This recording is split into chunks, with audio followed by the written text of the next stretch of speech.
요즘 탄소 중립이라는 기치를 내세우는 국가들이 많습니다. 인류의 무분별한 자연환경 파괴로 지구가 이상기후로 신음하고 있는 오늘날 탄소 중립은 기후위기 극복을 위한 가장 중요한 해결 과제로 떠올랐기 때문이죠. 이번 파리 올림픽에서 선수들의 숙소에 에어컨을 배치하고 않고 식단의 육류를 대폭 줄여 논란이 불거진 것도 바로 탄소 중립을 한다는 명분 때문이었는데요.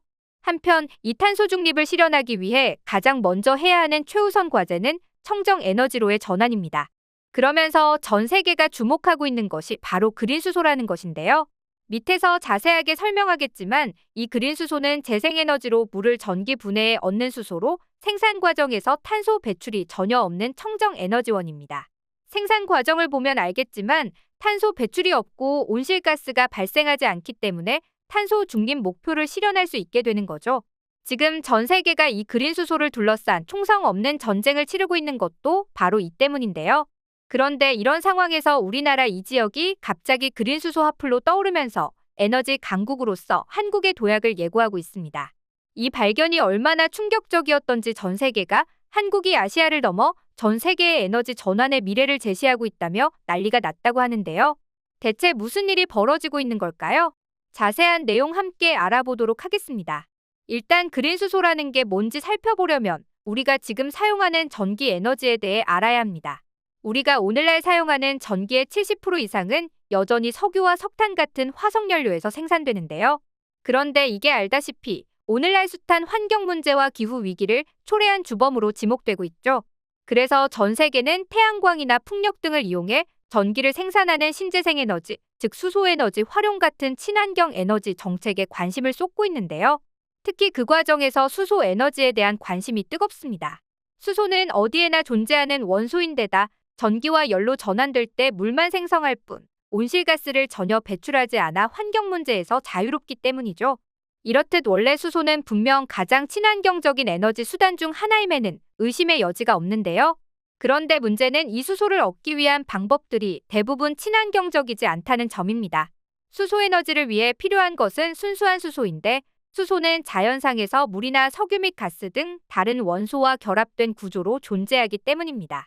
여기서 순수한 수소를 추출하기 위해서는 반드시 별도의 에너지를 투입해 이를 분리해내야 하는데 여기에 드는 에너지가 만만치 않죠. 현재로서는 순수한 수소를 추출하는 데 드는 전기는 수소로 만들어내는 전기보다 훨씬 큰데요. 이마저도 가스나 석유, 석탄 등 화석연료를 태워나온 전력으로 만들어집니다. 그렇게 되면 화석연료에서 추출하는 수소는 그 과정에서 많은 탄소 배출이 불가피해지게 되죠. 즉, 원래 목적이 탄소 중립을 실현하려고 수소를 추출하는 건데 오히려 더 많은 온실가스를 배출하는 격이니 배보다 배꼽이 더 큰 셈인데요. 전 세계적으로 수소는 친환경적이지만 생산 과정은 되짚어볼 필요가 있다는 얘기가 지속적으로 나오는 이유입니다. 그렇다면 이 문제를 해결하기 위해서는 어떻게 해야 할까요? 순수한 수소를 추출하기 위해 필요한 에너지를 최대한 줄이면 됩니다. 이를 위해 떠오르고 있는 것이 바로 그린 수소, 즉 재생에너지로 수소를 분리해내는 방법인데요. 즉, 풍력이나 태양광 에너지 같은 재생에너지로 물을 전기 분해해 얻는 방식으로 이렇게 되면 생산 과정에서 탄소 배출이 발생하지 않습니다. 물론 현재로선 이를 생산하기 위한 생산 단가가 석탄, 천연가스 같은 화석연료로 생산하는 것보다 최대 10배 높은 것은 사실이지만 탄소 배출이 없어 미래 탄소 중립 핵심 에너지원으로 꼽히고 있죠. 즉, 화석연료 중심의 현재 에너지 시스템에서 벗어나기 위함에 있어서 수소는 폭발적인 성장력을 가진 미래의 에너지원으로 평가되고 있는데요. 세계 주요 국가들이 온실가스 배출이 없는 그린 수소 생산에 주목하며 총성 없는 전쟁을 벌이고 있는 것도 이 때문입니다. 그런데 이런 상황에서 우리나라의 이 지역이 갑자기 그린 수소 화풀로 떠오르자 전 세계가 난리가 났는데요.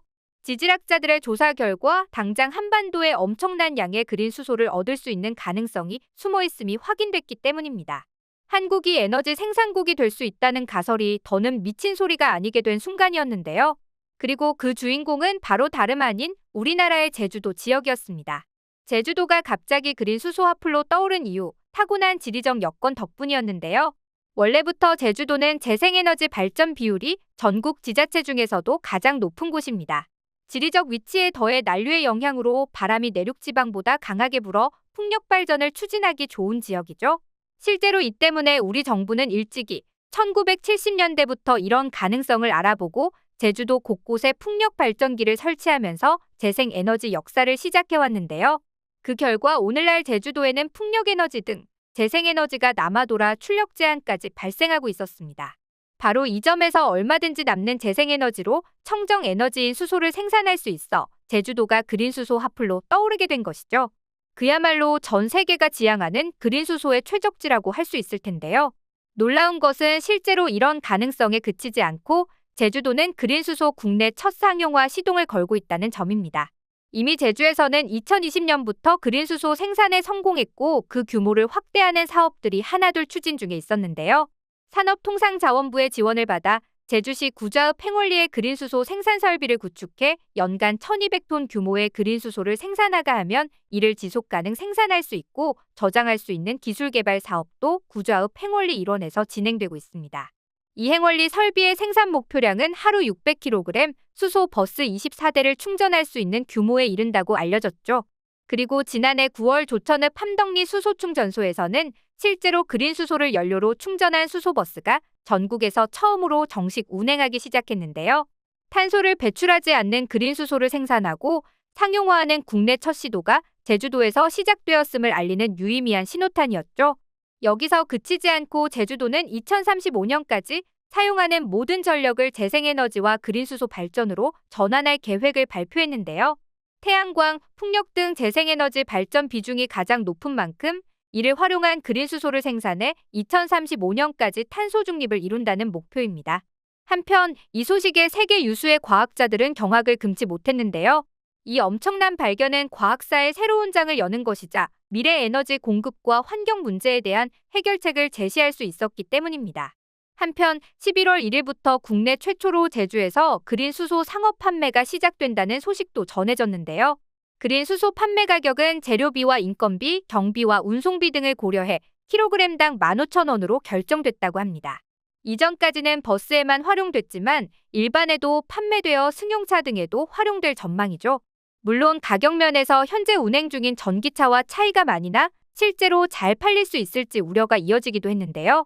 하지만 전기차가 훨씬 싼 것은 사실이지만 버스나 화물 등 큰 차들은 4-5시간씩 충전하는 데 걸리는 시간 등 장기적으로 보면 수소차가 훨씬 유리함으로 경쟁력이 있을 거란 긍정적인 분석도 잇따르고 있습니다.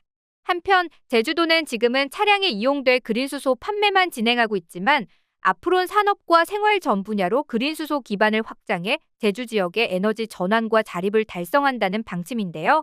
농업 분야에선 수소 농기계를 도입하고 가정 난방에도 그린수소를 활용하며 제주도 경제의 10%를 차지하는 감귤 같은 농업도 100% 재생에너지 기반으로 바꾸겠다며 무탄소 감귤 생산 목표를 염두에 두고 있습니다. 그야말로 탄소 없는 섬, 제주 만들기에 박차를 가하고 있는데요. 전 세계가 기후위기에 직면해 수소 에너지원을 필요로 하는 지금 제주도가 부디 그린수소 생산 규모를 키워 한반도가 전 세계 지정학적 변화의 중심이 될 수 있길 바라며 오늘 영상 마치겠습니다.